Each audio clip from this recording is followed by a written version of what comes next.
Alam mo ba, ang ginamit na presidential car ni Manuel L. Quezon ay mula sa Cadillac, isa sa pinaka-elegante at mamahaling sasakyan noong panahon niya. Noong 1930s, kilala ang Cadillac sa napakagandang disenyo nito. Handcrafted ang bawat detalye, makintab ang katawan ng sasakyan, at may eleganteng chrome finish na talagang kapansin-pansin.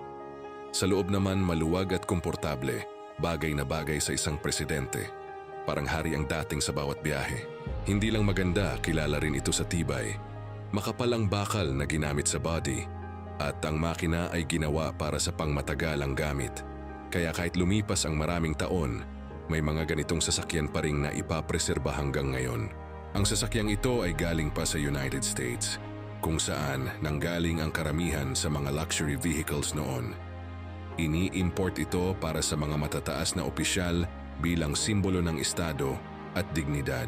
Isang sasakyan na hindi lang pangbiyahe, kundi bahagi ng kasaysayan ng Pilipinas